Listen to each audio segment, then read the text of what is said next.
பொய்யவனேனை பொருள் என ஆண்டு ஒன்று பொத்திக் கொண்ட மெய்யவனே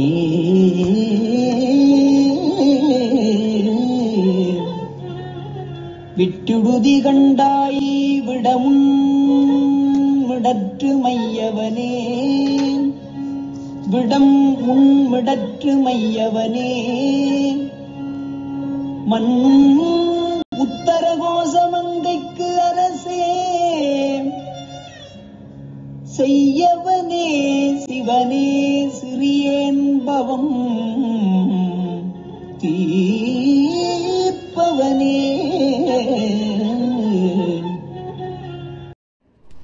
திருச்சிற்றம்பலம். அரம பார்வதி பதே அரர மகாதேவ. தென்னாடுடைய சிவனே போற்றி, எந்நாட்டவர்க்கும் இறைவா போற்றி. திருச்சிற்றம்பலம். ஒழியான திருமேனி உமிழ்தானம் மிகமேவும் கழியறவரும் யானை களல் நாழோ மரவாமல் அழியாழோ மல்ல தூவும் அடியார்கள் உழமாற வெளியாகும் வல்லிதாய வினை கூட நினையவே. திருச்சிற்றம்பலம். தில்லை குத்தபெருமான் திருவடிகளை சிறமேற்கொண்டு குருமகா சன்னிதானங்கள் பொற்பாதம் பணிந்து அடியவர் பெருமக்கள் பொற்பாதம் பணிந்து இன்றைய திருவாசக சிந்தனையிலே நீத்தல் விண்ணப்பம் என்ற ஒரு அருமையான பகுதியை சிந்திப்பதற்கு இறைவனுடைய திருவருளும் குருவருளும் இங்கே நமக்கு கூட்டி வைத்திருக்கிறது. நீத்தல் விண்ணப்பம் பிரபஞ்ச வைராக்கியம் என்று சொல்லக்கூடியதான ஒன்று. இந்த பிரபஞ்சம் என்பது பொய்யான நிலை இல்லாத ஒன்றாக அமைந்துள்ளது என்பதை மணிவாசக பெருந்தகையார் இந்த 50 பாடல்கள் மூலமாக நமக்கு இங்கே எடுத்து சொல்கிறார். அதான் இந்த பிரபஞ்ச வைராக்கியம் அடைவது விட்டுடுதி கண்டா விட்டுடுக்கனா என்னை விட்டுட்டு போற அப்படி கிடையாது. இந்த பிரபஞ்சம் என்னை மயக்க கொண்டிருக்க, இதை விட்டு உன்னை நான் அடைய வேண்டும். மாயா காரியமான இந்த பிரபஞ்சம் இது நிலை இல்லாதது. அப்ப என்ற இருக்கிற அறியாமை அந்த மலம், அதனால் மீண்டும் மீண்டும் இதனை பற்றி கொண்டிருக்கிறேன். மாயா காரியமாகி இந்த உலகத்தை பற்றி கொண்டிருக்கிறேன். அது என்னை விட்டு நீங்கணும். அதில் இருக்க பற்றை நான் நீக்க வேண்டும். இதுதான் இந்த பிரபஞ்ச வைராக்கியம். இதுக்கு முன்னாடி உள்ள பதிகம் நம்ம திருச்சதகம் பார்த்தோம். அது பக்தி வைராக்கிய விசித்திரம்னு வரும். அந்த பக்தியும் அந்த பக்தியில் இருக்கிற வைராக்கியம் அதனுடைய தன்மை அதையெல்லாம் சொல்லி அதை அணைந்தோர் தன்மை தான்.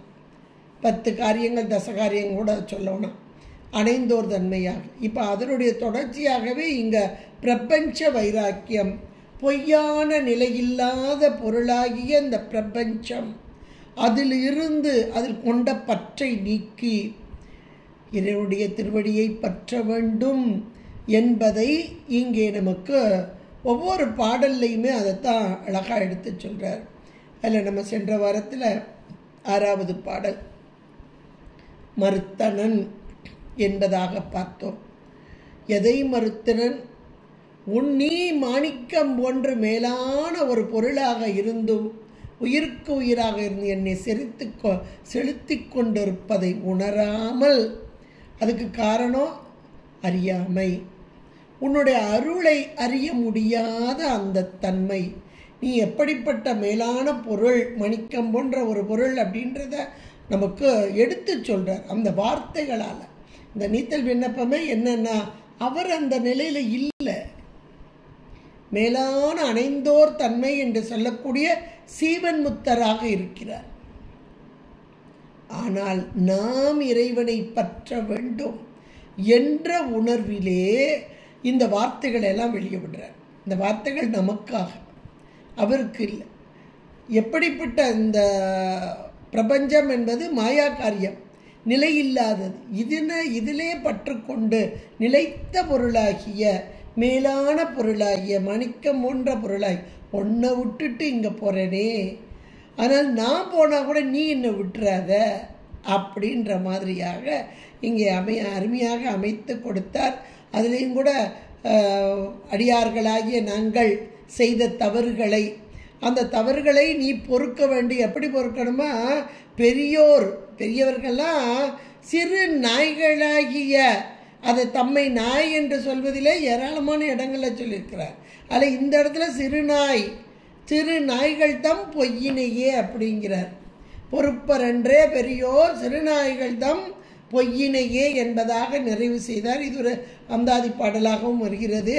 இப்போ அந்த பொய் என்ற வார்த்தை, அதிலிருந்து 7வது பாடலை அங்கே தொடங்குகிற. பொய்யவனேனை பொருள் என ஆண்டு ஒன்று பொத்திக் கொண்ட மெய்யவனே விட்டொடுதி கண்டாய் விட மூன் மிடற்று மையவனே மண்ணும் முத்தர கோச மங்கைக்கு அரசே செய்யவனே சிவனே சிறியேன் பவம் தீர்ப்பவனே.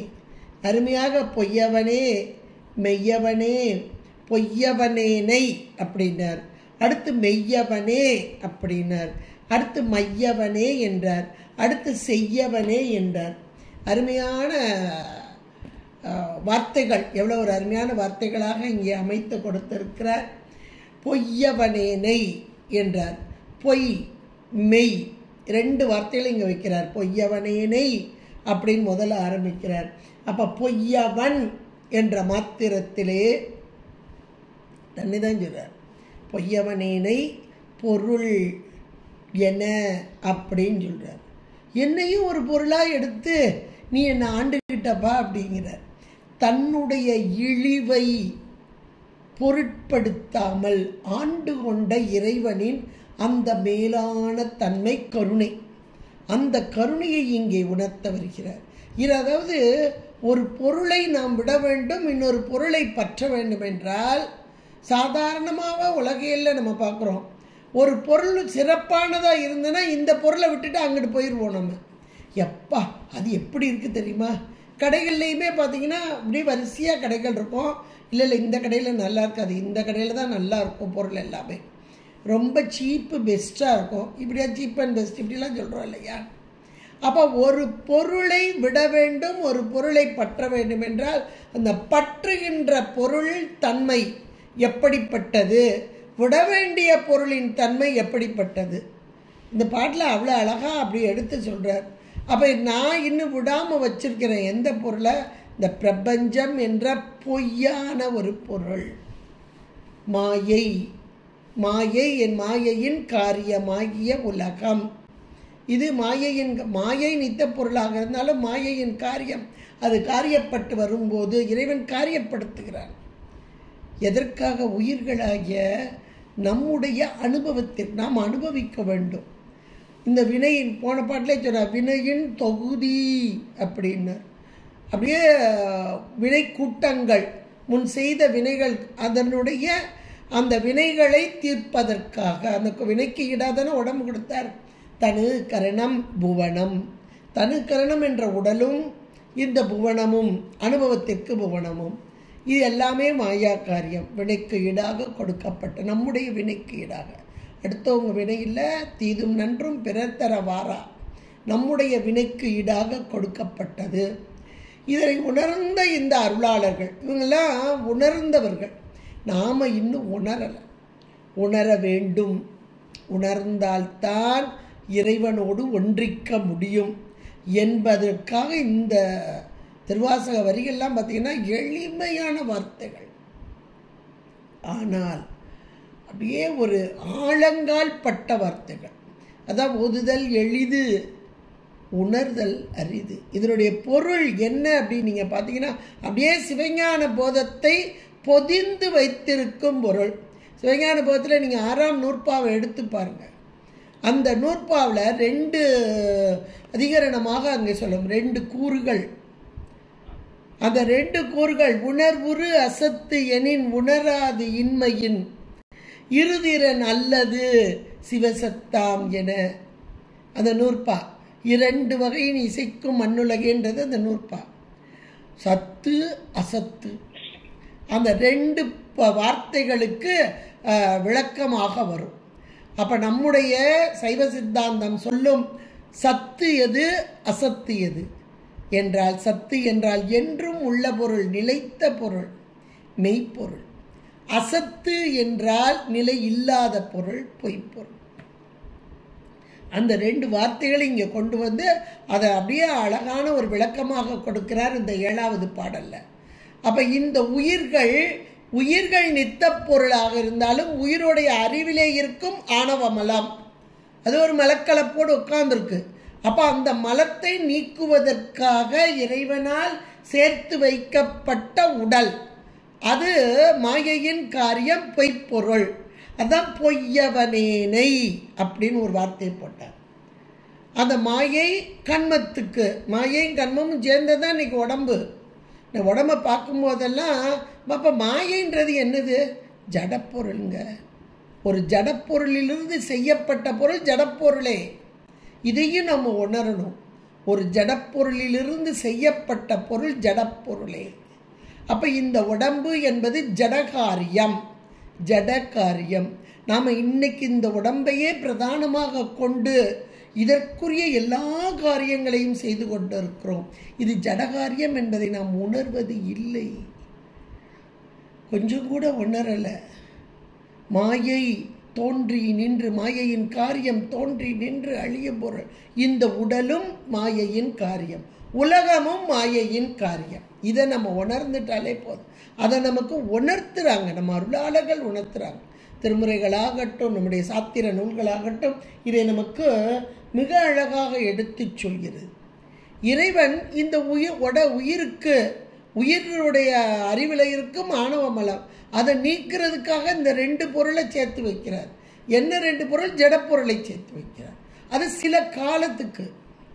அப்போ இந்த உடம்பை பார்க்கும் போதெல்லாம் நமக்கு என்ன ஞாபகம் வரணும் தெரியுமா? வாடகை வீட்டில் நம்ம குடியிருக்கோம். அப்போ நாமன்றது உயிரை வச்சுக்கிடணும். முதல்ல சித்தாந்தம் திருமுறையெல்லாம் படிக்காதப்ப ஏதோ நான் தான் சொன்னால் உடம்பு தான் நாமன்னு இருந்திருப்போம். இப்போ உயிர்னு ஒன்று இருந்தால் தான் உடம்பு அசையும் செயல்படுன்ற அளவில் நம்ம தெரிஞ்சுக்கிட்டோம், நூல்கள் மூலமாக தெரிஞ்சுக்கிட்டோம். இப்போ இந்த உயிருக்கு கொடுக்கப்பட்ட ஒரு வீடு, அது என்ன வீடுன்னா சொந்த வீடு இல்லை, வாடகை வீடு. அது என்னங்க, நான் எவ்வளோ பெரிய சொந்த வீட்டில் இருக்கேன், நானே சம்பாத்தியம் பண்ணி கட்டினது அப்படிலாம் நம்ம இன்னைக்கு சொல்கிறோம். நம்மளே சம்பாத்தியம் பண்ண கட்டின வீட்டில் எவ்வளோ காலம் நம்ம இருக்க போகிறோம் நமக்கு தெரியாது, எவ்வளோ காலம் இருக்க போகிறோன்னு தெரியாது. இப்போ அந்த வீட்டெல்லாம் விடுங்க, இந்த வீடை எடுத்துக்கோங்க.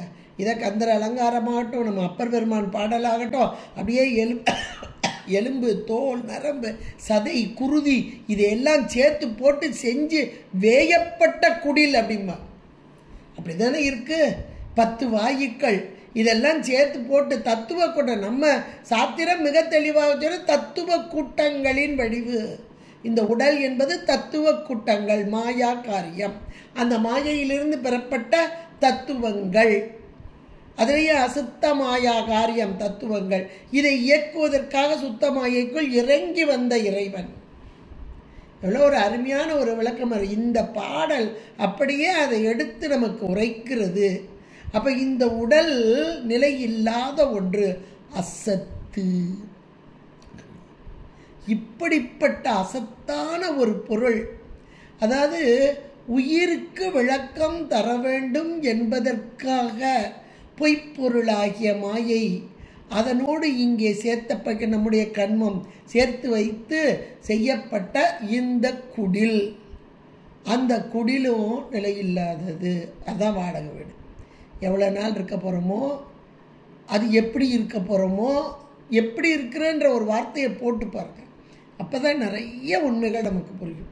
எவ்வளவு நாள் காலம் எப்படி இருக்க போகிறோம் அதுவும் நமக்கு தெரியாது. என்னைக்கு சாமி காலி பண்ணணும் சிலருக்கு நோட்டீஸ் விடுவார். நோட்டீஸ் விட்டு சிலருக்கு 3 நோட்டீஸு 4 நோட்டீஸு விட்டு 1 மாதத்துக்கு முந்தி 2 மாதத்துக்கு முந்தி நோட்டீஸ் விட்டு அதுக்கப்புறம் காலி பண்ணி விடுவார்.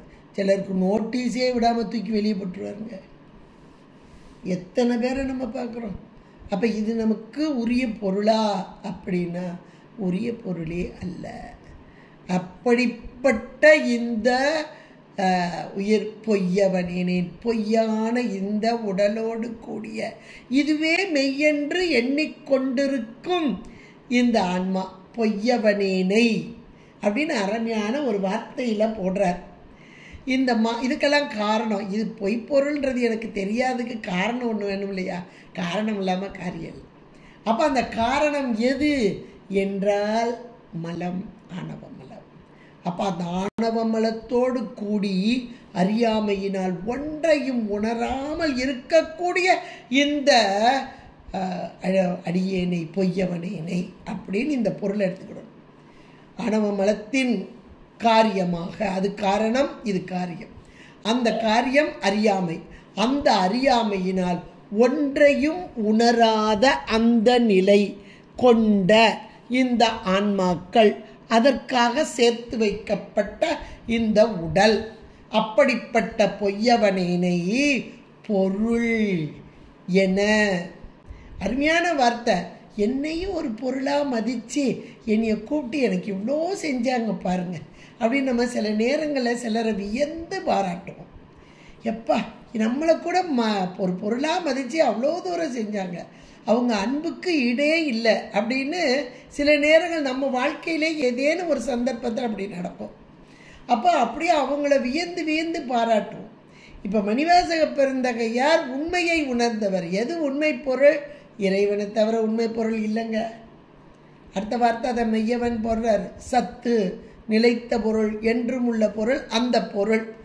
அந்த பொருள் இந்த பொய்யோடு கூடிய, அதாவது ஆணவமலம் என்ற மறைப்பு ஒன்று, அதை நீக்கிறதுக்காக நிலையில்லாத அசத்து பொருள் ஒன்று, இதோடு கூடிய இந்த பொருளை, அதாவது உயிரை, உயிர் என்பது ஒரு பொருள் என்பதை இங்கே மிக அழகாக தெளிவாக காட்டுகிறார்.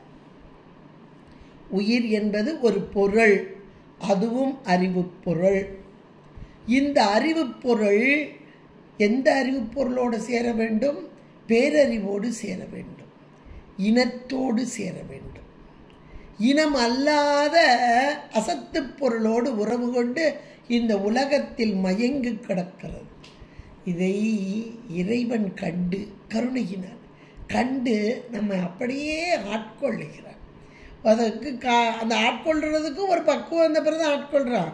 இந்த நீத்தல் விண்ணப்பம்லாம் பக்குவம் பெற்ற ஆன்மாக்கள், அவர் பக்குவம் பெற்றவர்.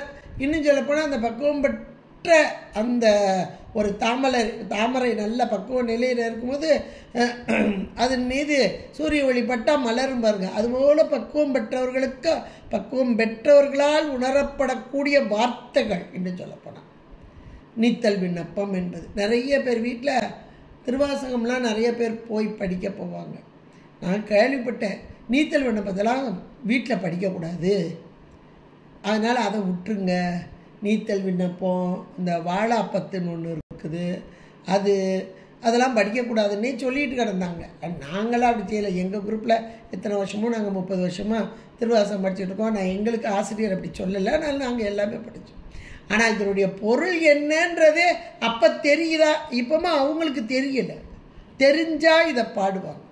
ஏன்னா என்றைக்குமே இந்த ஆன்மா இறைவனுக்கு உரிய பொருள், இறைவனோடு சேர வேண்டிய பொருள். அப்போ இறைவனோடு சேர்வதற்கு தடையாக இருப்பது எது? மாயை, இந்த பிரபஞ்சம். அப்போ இதை விட்டு விலக வேண்டும் என்பதை அனுபவித்து இறைவனோடு உணர்ந்த அந்த பக்குவம் பெற்ற ஆன்மா இந்த உயிர்கள் பொருட்டாக எடுத்து சொன்ன அற்புதமான வாசகம் இந்த நீத்தல் விண்ணப்பம். அது பாட்டில் அருமையாக எடுத்து சொல்கிறார். பொய்யவனேனை பொருள், என்னையும் ஒரு பொருளாக எடுத்து என ஆண்டு. அடுத்த வார்த்தை தரார், ஆண்டு ஒன்று. அந்த வார்த்தைகள் ஒவ்வொன்றையும் அப்படியே தனித்தனியாக பிரித்து பார்த்தீங்கன்னா அவ்வளோ ஆச்சரியப்பட. ஏன்னா ஒவ்வொரு வார்த்தையுமே ஒவ்வொரு மந்திர சொல் தான் சொல்லணும். அப்பொருள் என ஆண்டு ஒன்று பொத்திக்கொண்ட மெய்யவனே என்கிறார். அப்போ ஆண்டு என்ற மாத்திரத்திலே பொருள் என ஆண்டு. அப்போ இது ஒரு அறிவு பொருள்.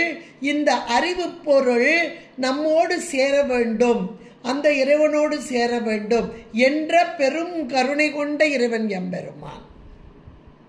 அதுதான் பொருள் என ஆண்டு. அப்போ அந்த ஆண்டு என்ற ஒரு வார்த்தை, அப்போ இறைவன் ஆட்கொள்ளுதல் என்றார். என்றைக்கு உயிர்கள் உண்டோ அன்றைக்கு இறைவன் இருக்கிறான். இல்லைன்னா அந்த உயிர்கள் எந்த ஒரு செயல்பாடும் கிடையாது. கேவல நிலையில், அப்புறம் சகல நிலையில், அப்புறம் சுத்த நிலையிலே இருக்கிறான். 3 நிலையிலும் கேவல நிலையில் ஒரு துளி கூட அறிய முடியாமல் கிடக்கு. சகல நிலையில் இங்கே திரிபு காட்சியாக கிடக்கிறது. இந்த மாயை, இந்த மாயா காரியமே நமக்குரியது என்று தன்னை வியந்து கொண்டு இருக்கிறது. சுத்த நிலையிலே இவன் ஆண்டு கொண்டவன், என்னை ஆண்டு கொண்டவன் என்று உண்மையை உணர்ந்த தன்மை. இப்போ இவர் எப்படி இருக்கிறாரு? சுத்த நிலையில் இருக்கிறார். அதனால் இந்த வார்த்தை வெளிப்படுகிறது. பொருள் என நம்மையும் ஒரு பொருளாக்கி நைச்சிவிகை ஏற்று வைத்த அம்மை எனக்கருளியவார் ஆர் பெறுவார் வைத்தார். இப்போ நம்மையும் என்ற வார்த்தையிலே அந்த விகுதியை கொடுக்கிறார். இங்க இடத்துல பொருள் என ஆண்டு என்றார். ஆண்டு என்றால் கலப்பு, அத்துவிதமான கலப்பு. அந்த அத்துவித கலப்பு முன்பும் இருந்தது, அடுத்து சகல நிலையில் இருந்தது, சுத்த நிலையிலும் இருக்கிறது. ஆனால் அவன் ஆண்டு கொண்டான் என்ற உண்மை அறியாத நிலையில் இருந்தது அன்றைக்கு. இவன்தான் என்னை ஆண்டு கொண்டு என்னை செயல்படுத்தி கொண்டிருக்கிறான். உயிர் அறிவு பொருளாக இருந்தாலும் எந்த ஒரு செயல்பாடும் இல்லாத நிலையிலே இறைவனே என்னை செயல்படுத்துகிறான் என்பதை இந்த உணர்ந்த நிலைதான் பொருள் என ஆண்டு. ஒன்று, ஆண்டு ஒன்று என்ற மாத்திரத்திலே இந்த ஒன்றாக, ஒன்றாக, ஒன்றாக, உடனாக, ஆனால் வேறாக, அது என்னைக்குமே தனித்த பொருள்தான். இந்த உயிர்களுக்காக இறங்கி வந்து செயல்பட்டாலும் அது தனித்த பொருளே, மேலான பொருளே, பரம்பொருளே என நிறைய பேர் நிறைய வாதம் இந்த இதிலெல்லாம் சிவஞான போதம் நம்ம படிக்கும் போதெல்லாம் பார்க்கலாம். ஒவ்வொருத்தரும் இறைவனும் இந்த சீவன் எப்படிப்பட்டது அப்படின்னா ரெண்டும் சமம்பாங்க. ரெண்டும் அந்த முக்தியில் தான் நிறைய வேறுபாடுகள் நிறைய பேர்கிட்ட வரும். அந்த அகச்சமயத்திலே முக்தியில் தான் வேறுபாடு வரும். ஆனால் நம்முடைய சைவ சித்தாந்தம் மிக தெளிவாக நமக்கு அந்த முக்தி நிலையில் ஆன்மா எப்படி இருக்கிறது என்பதை மிக அழகாக எடுத்து சொல்கிறது. இங்கே இவர் மேலான அந்த நிலையில் இருந்து கொண்டு, அதாவது சீவன் முக்தராக இருந்து கொண்டு அருமையாக இதை சொல்கிறார். ஆண்டு ஒன்று, ஒன்றாக இருந்து ஆண்டு கொண்டு, இன்னொன்று அந்த பொருள் ஒன்றாக்கு, நீ வேறு நான் வேறு அல்ல என்று ஒன்றாகிற நிலை. இங்கேயும் ஒன்றா தான் இருக்குது. எதில்? சகல நிலையிலையும். கேவல நிலையை விடுங்க, சகல நிலையில் இப்போ சாமி நம்மகிட்ட ஒன்றாக தான் இருக்கான். சாமி ஒன்றாக இருந்து நம்மளை செய்கிறார், நம்ம யார் சொல்லிக்கிட்டு இருக்கோம்? நான் செய்கிறேன்னு தானே சொல்லிக்கிட்டு இருக்கோம். ஆனால் அந்த நிலையில்தான், அந்த முக்தி கலப்பில்தான், அந்த சீவன் முக்தர் நிலையில்தான் இறைவன் என்னை ஆண்டு கொண்டு ஒன்றாகி நிற்கிறான் என்ற உணர்வு. இவர் அதைத்தான் சொல்றார். ஆண்டு ஒன்று, இந்த பொருள் ஒன்று என்று உணரும் வண்ணமாக ஆண்டு ஒன்று, அந்த கலப்பு மேலான அந்த கலப்பு ஏகனாகி நிற்ற. நீ வேறு நான் வேறு அல்ல, நீயே என்னை ஆண்டு கொண்டாய், நீயே என்னை செலுத்துகிறாய். 10ஆம் நூற்பாவில் ஏகனாகி நிற்றல் சொல்வார். 16ஆவது நூற்பாதாங்க மிக மேலான ஒன்று. என் செயல் யாது ஒன்று இல்லை, எல்லாம் உன் செயலே. எனக்கென்று தனி அறிவு எதுவும் கிடையாது, எல்லாம் உன்னுடைய அறிவே, செயல்படுவதெல்லாம் உன் அறிவே. அதில் எங்கள் ஆசிரியர் சொல்வார், இது ஒன்லி ரிசீவிங் பாயிண்ட் அப்படிம்பார். இந்த ஆன்மா உயிர் என்பது ஒன்லி அறிவு பொருள் தான். ஆனால் தானாக அறியும் அறிவில்லையே. ரிசீவிங் பாயிண்ட் எங்கேருந்து? இறைவனிடந்து. இந்த வார்த்தை அதுதான் ரொம்ப அழகாக பொருள் என ஆண்டு ஒன்று ஒன்றாகி நீ வேறு நான் வேறு அல்ல என்று ஒன்றாகி நின்று ஆண்டு ஒன்று. அடுத்த வார்த்தை சொல்றாங்க, பொத்திக்கொண்ட மெய்யவனே. நல்ல வார்த்தை அந்த வார்த்தை, பொத்திக்கொண்ட. நல்ல குளிர் இருக்கும்போது போர்வை எடுத்து இருத்து போட்டுனா என்ன ஒரு சுகமாக இருக்குது நமக்கு. இல்லை ஒரு கம்பளி ரொம்ப குளிர்னா ஒரு கம்பளி எடுத்து போர்த்துனா என்ன ஒரு சுகமாக இருக்குது. உடம்புடைய நடுக்கம் நீங்குகிறது, உடம்புடைய தளர்ச்சி நீங்குகிறது. இதெல்லாம் நம்ம உணர்றோம் இல்லையா? இப்போ இறைவன் இந்த உயிரின் தளர்ச்சியை நீக்குவதற்காக பொத்திக்கொண்டானாம். ஆண்டு ஒன்று பொத்திக்கொண்ட. ஆட்கொள்ளுதல், அத்துவிதமான கலப்பிலே ஆட்கொள்ளுதல், ஒன்றாக்குதல். நீ வேறு நான் வேறு அல்ல என்று ஒன்றான நிலை. அது இறைவன் தாங்க செய்ய முடியும், உயிர் செய்ய முடியாது.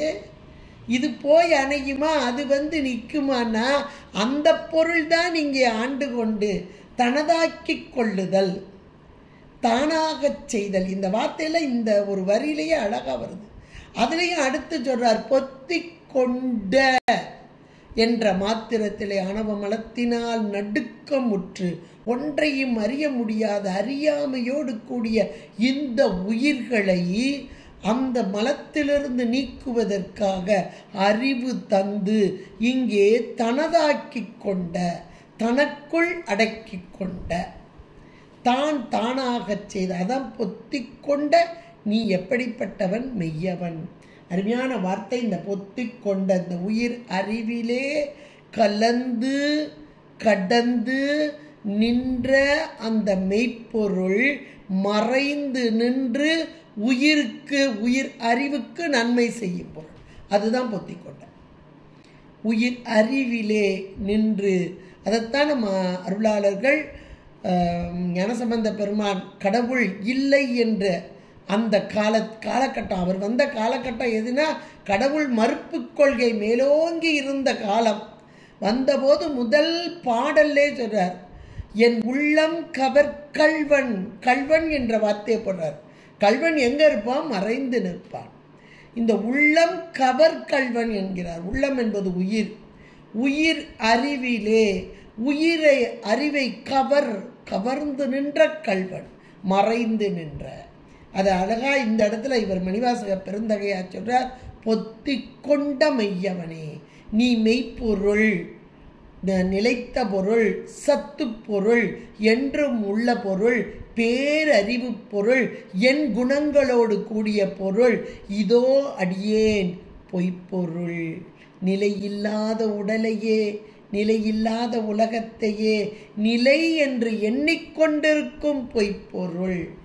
ஆனால் ஒரு அறிவு பொருள்தான், அறிவிலே அறியாமையோடு கூடிய பொருள் என்பதையெல்லாம் இங்கே எடுத்து சொல்லி, இப்படிப்பட்ட பொருளையும் ஒரு பொருளாக மதித்து என்னை ஆண்டு ஒன்று ஒத்திக்கொண்ட மெய்யவனே, சத்து பொருளே, நிலைத்த பொருளே, என் குணத்தோடு கூடிய பொருளே, இதோ 3 குணங்களோடு கூடி தத்துவங்களோடு கூடி பொய்யோடு கூடி இருக்கும் இந்த உயிர்களை அந்த என் குணத்தோடு கூடிய அந்த பேரறிவு பொருள் தனதாக்கி கொள்ளுதல். இதுதான் மேலான ஒரு ஹைலைட்டான ஒரு வார்த்தையாக கொண்டு வர. மெய்யவனே விட்டுடுதி கண்டாய். இப்போ அதை விட்டுட்டு போறையான்ற கேள்வியெல்லாம் இங்கே கிடையாது. அவர் விட்டுட்டு போகலை, அவரும் விட்டுட்டு போகல, இவரும் விட்டுட்டு போகல. 2 பேரும் அப்படியே கலப்பு. எப்படிப்பட்ட கலப்பு? மேலான கலப்பு. நீ வேறு நான் வேறு அல்ல அப்படின்ற அந்த கலப்பு. அதுலேயும் இவர் ஞானத்தில் ஞானம் என்ற மேலான அந்த காதலன் காதலி உறவு விட்டு புரியாத தன்மை அதில் இருந்த கலப்பு. அதனால் விட்டுடுதி கண்டா என்ற மாத்திரத்தில் இது பிரபஞ்ச வைராக்கியம். இந்த பிரபஞ்சத்தின் மீது நான் பற்று கொண்டு இதிலேயே மயங்கி விடக்கூடாது. இறைவா எம்பெருமானே, நீதானே மெய்ப்பொருள், இந்த மெய்யோடு நான் உறவாட வேண்டும், கலக்க வேண்டும் என்பதை நமக்கு உணர்த்தி கொண்டிருக்கிறார். அப்படி சொல்லி இப்ப இது பொய்ப்பொருள், இதை விட வேண்டும், இந்த பிரபஞ்சத்திலிருந்து எனக்கு பற்று நீங்க வேண்டும் என்றால், இன்னொரு பொருளை நாம் பற்ற வேண்டும் என்றால் அந்த பொருள் மெய்ப்பொருள் தான். தான் அந்த மெய்ப்பொருள் எனக்கு என்ன செய்கிறது, எனக்கு எதை செய்கிறது என்பதை நான் உணர வேண்டும் அல்லவா? அந்த உணர்த்துவதற்குத்தான் இங்கே இறைவன் எம்பெருமான் கண்டத்திலே கரை உடையவனாக மையவனே அடுத்த வார்த்தை போடுறார். ஏன்னா இந்த பிரபஞ்ச வைராக்கியம், பிரபஞ்சம் பொய்யானது, இதை விட்டு விலக வேண்டும் என்றால் அப்ப இன்னொரு பொருள் எனக்கு நன்மை தரும் பொருளாக இருக்கணும், அந்த பொருளை நான் போய் சேரணும். அப்ப அந்த பொருள் எப்படிப்பட்டது அதை சொல்றதுக்கு மூணாவது வார்த்தை வரியில போறார், மையவனே. மையவன் என்றால் நீல கண்டத்தை உடையவனே. பொதுவாக இறைவன் எம்பெருமானுடைய கண்டத்திலே இருக்கும் அந்த நீல நிறம், விடம் உண்டதால் ஏற்பட்ட அந்த நீல நிறம், அந்த நீல நிறத்தை பார்க்கும் போதெல்லாம் கண்களில் தண்ணி கொட்டணுங்க நமக்கு உண்மைக்கு. ஏன்னா திருவாசக வரிகள் ஏற்கனவே திருவாசகத்தை படிக்கும் போதே கண்ணில் நீர் கொட்டணும்பாங்க. உண்மை இந்த பொருளை உணர்ந்துட்டா நமக்கு கண்டிப்பாக திருவாசகம் மூலமாக தண்ணி கந்துடும். இந்த பொருள் எப்படிப்பட்டது, அந்த நீலகண்டனாக பிறர் துன்பத்தை கண்டு அந்த துன்பத்தை தனதாக்கி கொண்டு இறைவன் என்பதுதான். இப்ப நமக்கு துன்பம் வரும்போது இறைவனிடம் விண்ணப்பம் வையுங்கள், உடனே தனதா. இதை சொல்றதுதான் நீலகண்டங்க, வேற ஒண்ணுமே இல்லை. நீலகண்டத்தை பார்க்கும்போது யார் யார்கிட்டயோ போய் நம்ம துன்பத்தை சொல்ல வேண்டாம், இறைவன்கிட்ட மட்டும்தான் விண்ணப்பமாக வைக்க வேண்டும். உடனே ஆகா இவ்வளோ துன்பத்தில் அது நம்முடைய வினைக்கு தான் வருது, இருந்தாலும் கூட அந்த வினையின் காரியத்தை நாம் செஞ்ச வினை தான் இன்னைக்கு அது பலன் தரும்போது நம்மளால் தாங்க முடியல. அந்த தாங்க முடியாத நேரத்திலே இறைவனிடம் மீண்டும் விண்ணப்பம், இறைவா எம்பெருமானே, என்னுடைய வினையின் காரணமாக இந்த துன்பம் வந்தபோதும் கூட என்னால் இதனை தாங்க முடியாத நிலையில் இருக்கிறேனே, உன்னையே நினைந்து கொண்டிருக்கும் அடியார்களாய எமக்கு இந்த தீங்கு வருமோ, இதுவோ எமையாளுமாறு ஈவதொன்று எமக்கு இல்லையே, அதுவோ உனது இன்னருள். இப்படிப்பட்ட இந்த பதிகங்கள் எல்லாம் நமக்காக கொடுக்கப்பட்டது. இந்த மையவனே திருநீலகண்டம் திருநீலகண்டம் திருநீலகண்டம் என்று சொல்லக்கூடிய நீலகண்ட பதிகம் அவ்வினைக்கு இவ்வினையாம் என்று சொல்லும் அகுதறிவீர். கைவினை செய்வினை வந்து எம்மை தீண்டப்பெறா, செய்த வினை செய்கின்ற வினை செய்யும் வினை. அப்ப என்னுடைய வினைக்கு ஈடாக வரக்கூடிய துன்பங்கள் எம்மை வந்து தீண்டப்பெறா நீலகண்டத்தின் மீது. எவ்வளோ ஒரு அருமையான வார்த்தைகள் பாருங்க. இந்த பொருளை எல்லாம் நம்ம இங்கே வச்சு பார்க்கணும். மையவனே திருநீலகண்டம் திருநீலகண்டம்.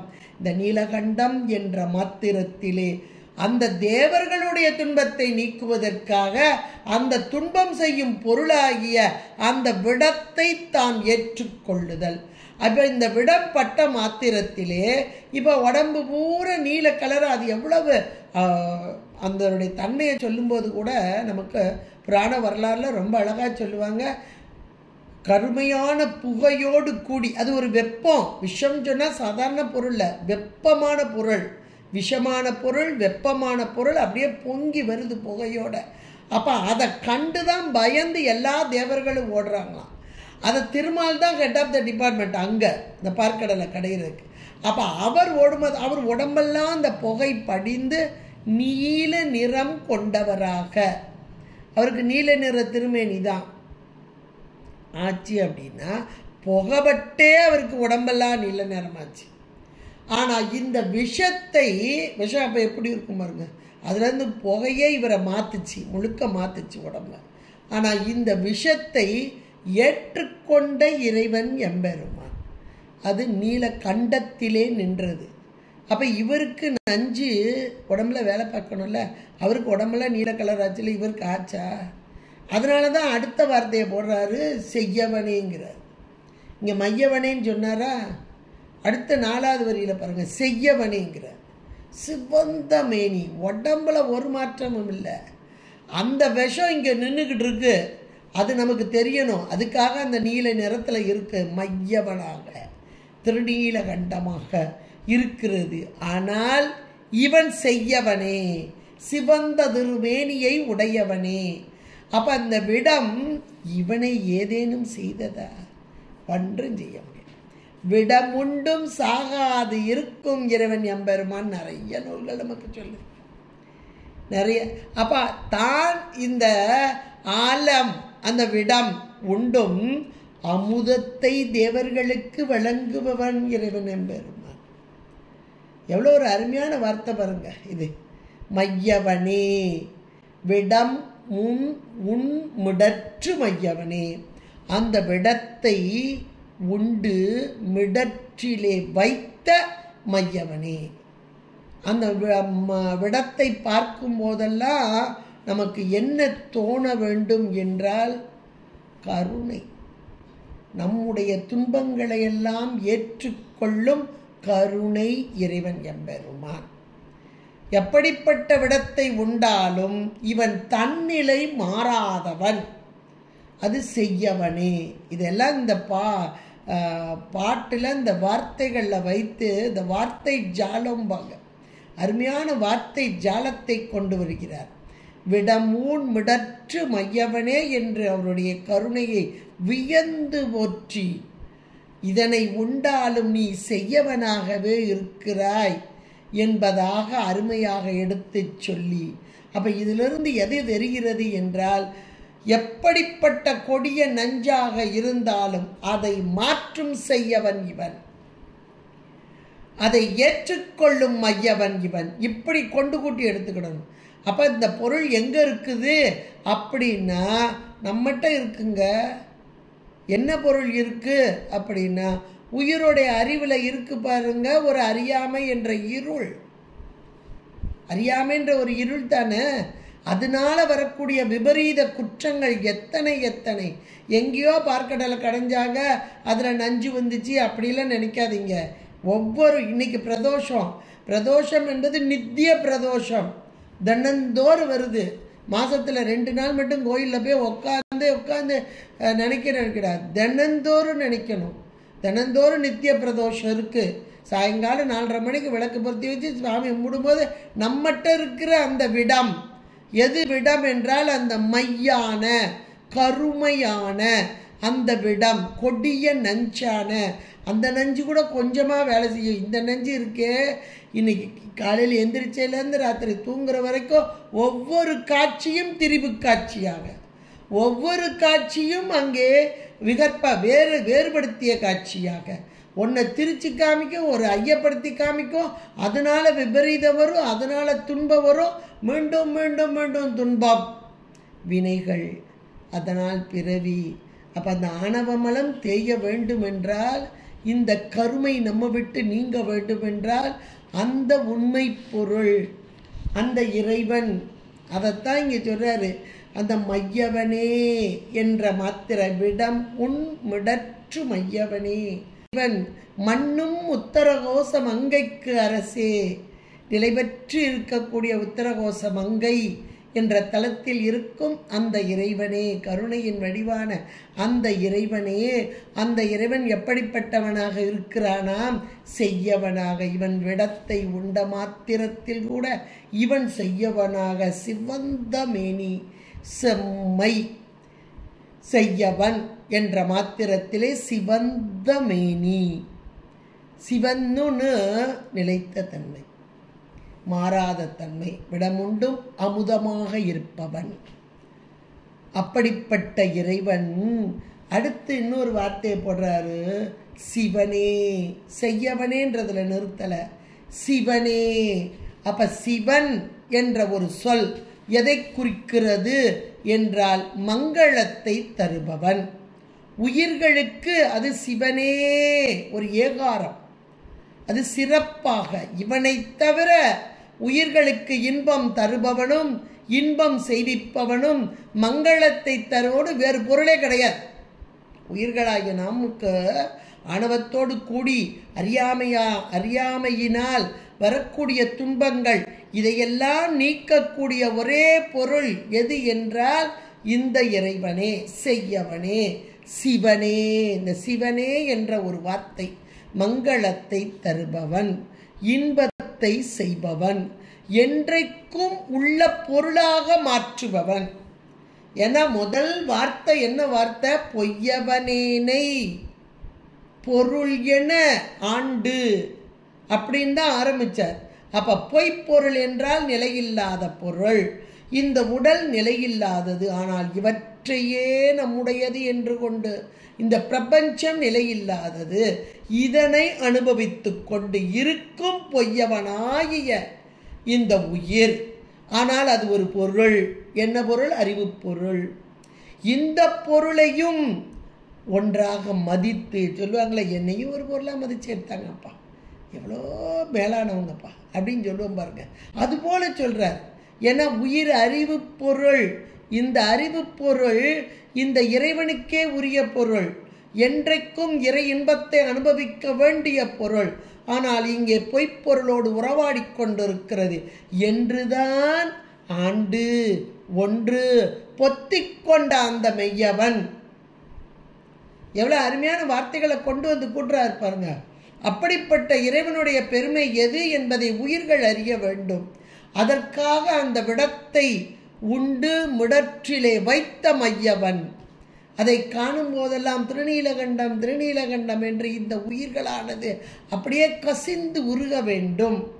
நம்முடைய துன்பங்களையும் இந்த ஆணவ மலத்தால் வரக்கூடிய இந்த துன்பங்களையும் நீக்கக்கூடிய அந்த பொருள் கருணையே வடிவான பொருள் என்பதை நாம் உணர்ந்து கொள்ள வேண்டும். அதைத்தான் இங்கே சொல்லி, மையவனே நீ அந்த விடத்தை ஏற்றுக்கொண்டாலும் நீ எப்படிப்பட்டவன் என்றால் செய்யவனே. இந்த விடத்தை மையவனே ஆனாலும் நீ உத்தரகோச அங்கையிலே நிலைத்திருக்கும் அரசாக, உயிர்களுக்கு அரசாக, இந்த உயிர் கூட்டங்களுக்கெல்லாம் தலைவனாக இருப்பவன் நீ செய்யவனே. என்றைக்கும் மாறாத பொருளே, கருணையே வடிவான பொருளே, நித்த பொருளே என்பதையெல்லாம் உணர்ந்த தன்மையிலே சிவனே, உயிர்களுக்கு மங்களத்தை தருபவனே என்பவதாக சிவனே என்று ஒரு ஏகாரத்தோடு கூறிய மணிவாசக பெருந்தகையார் கடைசியில் சொல்றார் பாருங்க, சிறியேன் பவம் தீர்ப்பவனே. அருமையான ஹைலைட்டான ஒரு வார்த்தை. பவம் தீர்ப்பவன். யாருடைய பவம்? சிறியேன். சிறியேன் என்ற மாத்திரத்திலே இந்த உயிர்களின் சிறுமையை எடுத்து கூறுகிறார். உயிர்கள் எப்படிப்பட்டதாக இருக்கிறது? ஆணவ மலத்தோடு, அறியாமையோடு, அதனால் சிறுமைப்பட்டு இருக்கிறது. தன்னுடைய நிலைமை என்ன என்பதை உணராத அந்த நிலை. அப்போ உயிர்கள் தான் ஒரு அறிவு பொருள் என்பதை உணராத நிலை, அதுதான் சிறியேன். எப்பவுமே தன்னை உணர்ந்தவன் அப்படின்னு சொல்லுவாங்க. தன்னை உணர்ந்தவன் தலைவனை உணர்ந்தவன் சொல்லுவாங்க. நம்ம சாஸ்திரத்தில் சிவஞான போதத்தில் எடுத்துட்டா 8ஆம் சூத்திரம் வந்த பிறகுதான் உயிர் தான் யாருன்னே அறியும். ஆச்சான் குருவாக வந்து இறைவன் உணர்த்தவில்லை என்றால் நாம் உணர முடியாது. அப்படிப்பட்ட இந்த சிறியேன், அப்ப நீ வந்து உணர்த்தினால் என்று என்னால் எதுவும் உணர முடியாத சிறியேன் அப்படி நம்ம எடுத்துக்கிடணும். இந்த இடத்துல சிறியேன் என்றால் அதுக்கு காரணம் மலம், ஆணவ மலம். அப்ப அந்த ஆணவ மலத்தோடு கூடிய சிறியேன், இந்த அணுக்கள் உயிர்களை இங்கே சிறுமைப்படுத்துவது அது ஆணவ மலம். அப்படிப்பட்ட சிறியேன் இந்த ஆணவ மலம் இருக்கும் வரையில் பவம், பவம் என்றால் பிறவி. அப்ப அந்த பிறவி காரணம் எது? மலம். அந்த மலம் எதை செய்கிறது? என்னை சிறியவனாக்கி கொண்டிருக்கிறது. மீண்டும் மீண்டும் மீண்டும் மீண்டும் இந்த குழியிலே, இந்த மாயா குழியிலே விழ வைக்கிறது இந்த ஆணவம். அப்ப இந்த ஆணவம் என்பது கருப்பு, இருள், அறியாமை. இது எல்லாமே நம்ம சைவ சித்தாந்தத்தில் வரக்கூடியது தான். இருள், அப்ப கருமை. அந்த ஒரு கருமை என்னை விட்டு போக வேண்டும் என்றால் ஒரு ஒளி வர வேண்டும். இந்த மையவனே என்றால் இவன் அந்த பொருளை ஏற்றுக்கும், துன்பம் தரும் பொருளை அவன் ஏற்றுக்கொண்டு, ஆனால் அது அவனுக்கு பாதிக்குமா? பக்கத்திலே நிற்க முடியாது, முனைத்து நில்லாது. பதி அணுகிடில் பசுவாசம் நில்லாவேம்பார் திருமந்திரத்தில். அப்போ இந்த பதி வந்த மாத்திர, ஒளி வந்த மாத்திரத்தில் இருள் நிற்குமா? அந்த இடத்துல ஓடி போயிருமே. எங்கே ஓடிச்சு? அடங்கி நிற்கும், வலி குன்றி நிற்கும். அது காரியப்பட்டு வராது, அவ்வளோதான். வலி குன்றி இருக்கும். இதான் நடராஜபெருமான் கீழே இருக்கிற முயலகன் என்றெல்லாம் நம்ம பார்த்துருக்கோம். அப்போ இந்த இடத்துல சிவனே என்றால் இந்த உயிர்களுக்கு மங்களத்தை தரும் பொருளாகிய நீ சிறியேன் பவம் தீர்ப்பவனே. சிறியேன் என்ற மாத்திரத்திலே ஆணவ மலத்தோடு கூடி நின்று அறியாமையினால் மீண்டும் மீண்டும் வினைகளை ஈட்டிக்கொண்டு அந்த வினைகளினால் மீண்டும் மீண்டும் பிறவி எடுத்துக்கொண்டு இந்த பிறவியாகிய பவக்கடல், அது பிறவி பெருங்கடல் என்று சொல்வார்கள். அந்த பவம், அந்த பிறவியாகிய பெருங்கடலிலிருந்து என்னை தீர்ப்பவன், நீக்குபவன். பௌவத்து எவ்வ தடம் திரையால் எற்றுண்டு பற்றொண்டு இன்றி கனியை நேர் துவர் வாயால் கலக்குண்டு காம வான் சுரவின் வாய்ப்பட்டு இனி என்னே உய்யுமாறு என்று எண்ணி எண்ணி மயங்கு கிடக்கின்றேனே. அஞ்செழுத்தின் புனை விடைத்து. இப்போ அஞ்செழுத்து என்ற அந்த நமக்கு சாமி நமக்கு கொடுக்குற அந்த உபதேசம், இது அதாவது இந்த வார்த்தை பவம் தீர்த்தல் அப்படின்றது சாதாரணமானது இல்லை. பிறவியை நம்ம நினச்சி தீர்க்க முடியுமா? ஒரு காலம் நம்மால முடியாது. இறைவன் நம்மை, அதுதான் இப்போ இந்த இடத்துல மேலே கொண்டு போயிருங்க. பவம் தீர்ப்பவனே என்ற மாத்திரத்திலே ஆண்டு ஒன்று பொத்தி கொண்ட மெய்யவனே, இப்படி கொண்டு கூட்டிருங்க. அப்ப இந்த என்னுடைய சிறியேன் பவம் தீர்ப்பதற்காக, சிறியேன் பவம் தீர்ப்பதற்காக வந்த இறைவன் பரம்பொருள், அந்த மெய்யவன் பொய்யவனாகி என்னை பொருள் என ஆண்டு ஒன்று பொத்தி கொண்ட மெய்யவனே. எவ்வளவு உணர்ந்து அருமையாக அவரை ஆட்கொண்ட தன்மை, ஆட்கொண்ட பின்பு வெளிவந்த வாசகம்தான் திருவாசகம். அப்ப அந்த ஆட்கொண்ட தன்மை அதோடு நிற்கல. இந்த அருளாளர்கள் என்பவர்கள் தான் பெற்ற இன்பத்தை இந்த வையகம் பெற வேண்டும், இந்த மக்களெல்லாம் ஓய்வு பெற வேண்டும், இவர்களையும் இறைவன் ஆட்கொள்ள வேண்டும் என்ற கருணை.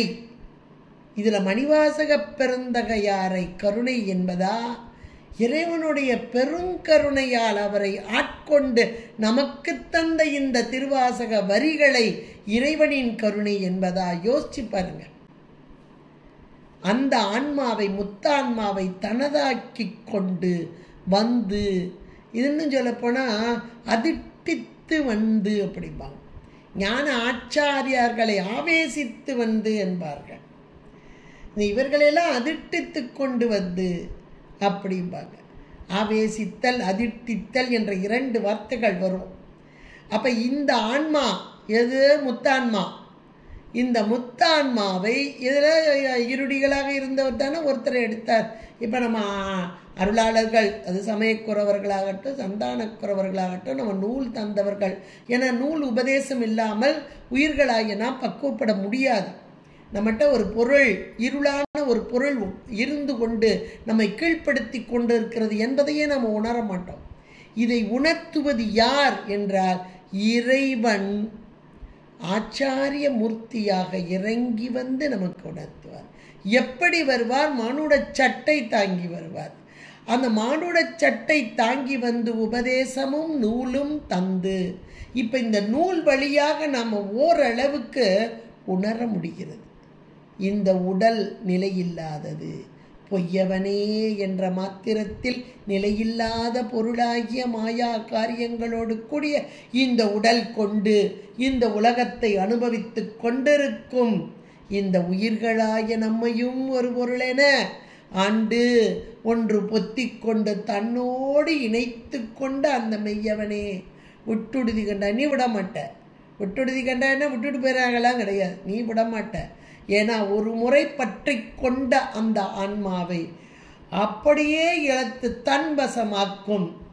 பண்டறியாமை பிடித்து விட்டேனை கொண்டு குணவழி விட்டு கோது அகற்றி விடாமல் பற்றி, அதே அந்த வார்த்தை சொல்ற, விடாமல் பற்றி கொண்டு கோது அகற்றி குணம் கொண்டு கோது, அந்தந்த குணத்து வழியாக. அப்ப இறைவனுடைய கருணை இதெல்லாம் யார் மூலம்? ஆச்சாரியர்கள் மூலமாக, குரு மூலமாக. இந்த அருமையானதா சொல்றார், ஆண்டு ஒன்று ஒத்திக்கொண்ட மையவனே உட்டுடுது கண்டான். நீ ஒரு கால இறைவன் என்றைக்கு ஆட்கொள்ள வேண்டும் என்று திருவுள்ளம் கொண்டானோ அதன் பின்பாக அந்த ஆன்மா அவனை விட்டு ஒரு காலம் செல்ல முடியாது. ஆட்கொள்ளல் இதெல்லாம் நம்ம இந்த நூல்கள் மூலமாக கொஞ்சம் கொஞ்சமாக பார்ப்போம், கொஞ்சம் கொஞ்சமாக உணர்ந்து கொள்வோம். இந்த ஒரு பாடல் அவ்வளோ ஒரு அருமையான ஒரு ஹைலைட்டான ஒன்றாக பொய்யவனே பொய்ப்பொருளை எல்லாம் மெய்யாக எண்ணிக்கொண்டு இருக்கும் இந்த உயிர்கூட்டத்தை மெய்ப்பொருளான சத்து பொருளான நிலைத்த பொருளான ஞானமே வடிவான பேரறிவு பொருளான மெய்யவனே என்பதாக அங்கே விழியாக்கி மையவனே கருணையே வடிவான நீலகண்டத்தை கொண்ட இறைவனே எம்பெருமானே உத்தரகோச மங்கைக்களே மண்ணுகின்ற பரம்பொருளே செய்யவனே சிவந்த மேனி. இந்த சிவந்த மேனியை பார்க்கும் பொழுதெல்லாம் இறைவன் எம்பெருமான் எப்படிப்பட்ட கருணையே வடிவானவன் என்பதை நாம் உணர்ந்து கொள்ள வேண்டும். அப்படிப்பட்ட சிவந்த திருமேனியை செய்யவனாக இருக்கும் அந்த பரம்பொருள் உயிர்களாகிய நமக்கு மங்களத்தை தருபவன் சிவனே. சிவனே என்றால் மங்களத்தை தருபவன். அப்படிப்பட்ட பரம்பொருள் எதை செய்து கொண்டிருக்கிறது? சிறியேன் பவம் தீர்ப்பவனே. அறியாமையினால் மீண்டும் மீண்டும் வினைகளை பெருக்கிக் கொண்டு வினை குட்டங்களோடு கூடி அடுத்து அடுத்து பிறவியிலே சுழன்று கொண்டிருக்கும் இந்த அந்த உயிர்களுடைய வினை கூட்டத்தை தீர்த்து மலத்தை அடக்கி நீக்கி அது காரியப்பட்டு வராத நிலையிலே அதனால் பிறவி என்ற ஒரு துன்பத்தை தீர்ப்பவன் பவரோக வைத்தியநாதன் என்று சொல்வார்கள். இவன்தான் வைத்தியன். எதற்கு வைத்தியன்? இந்த உயிர்களின் ஆணவ நோயை தீர்க்கும் வைத்தியன். அந்த ஆணவ நோய் இருக்கும் வரையிலே இங்கே மீண்டும் மீண்டும் பிறவி. அப்ப இந்த பவம் தீர்த்தல் என்ற மாத்திரத்திலே நோய் முதல் நாடி என்று சொல்வார் வள்ளுவநாயனார். அப்ப அந்த நோய் என்பது பிறவியாக, இந்த நோய்க்கு காரணம் ஆணவம். அந்த ஆணவம் என்ற அந்த அறியாமையை நீக்குதல். அந்த அறியாமையை நீக்குவதற்காக பவரோக வைத்தியநாதனாக அந்த ஆணவத்தின் வன்மையை வாட்டி பிறவியை தீர்க்க வேண்டும் என்பதற்காக பவம் தீர்ப்பவனே என்று சொல்லக்கூடிய மணிவாசக பெருந்தகையார் மிக அழகாக நமக்கு எடுத்து உரைத்திருக்கிறார். இந்த பாடல் மூலமாக ஆண்டு ஒன்று பொத்திக்கொண்ட மெய்யவனே என்பதை அப்படியே ஒரு ஹைலைட்டான வார்த்தையாக நம்ம ஒவ்வொரு நாளும் இந்த திருவாசக வரிகளை ஒவ்வொரு நாளும் இறைவன் கொடுத்த வாசகம், எனக்கு இன்றைக்கு கொடுத்த வாசகம் என்று எடுத்துக்கொள்ள வேண்டும். இறைவன் எதை செய்து கொண்டிருக்கிறான், எங்கே இருக்கிறான் என்றால் பொருள் என ஆண்டு ஒன்று பொத்திக்கொண்ட. அப்ப உயிருக்கு உயிராக இருந்து என்னை ஆட்கொண்ட அந்த மெய்யவன் என்பதை உணர்ந்து கொண்டாலே போதும். இறைவன் நம்மோடு இருக்கிறான், நமக்கு நன்மை செய்து கொண்டிருக்கிறான் என்பதை உணரும் அருமையான ஒரு திருவாசகமாக அமைந்ததுதான் இந்த 7வது வாசகம். 7வது பாடலாக நீட்டல் விண்ணப்பத்திலே இங்கே அமைந்து உள்ளது. இறைவன் திருவருளும் குருவருளும் கூட்ட இந்த வாசகத்தின் பொருளை உணர வைத்த இறைவன் எம்பெருமானின் திருக்கருணையை வியந்து போற்றி, அது இந்த நாளில் நமக்கு அதிகாலை நேரத்தில், அது ஒரு வியாழக்கிழமையில குருவாரத்தில் இந்த குருவின் மூலமாக திருவை உணர வைத்த இறைவனுடைய திருவருளுக்கும் குருவருளுக்கும் நன்றி கூறி அமைய வேண்டும். திருச்சிற்றம்பலம். போற்றி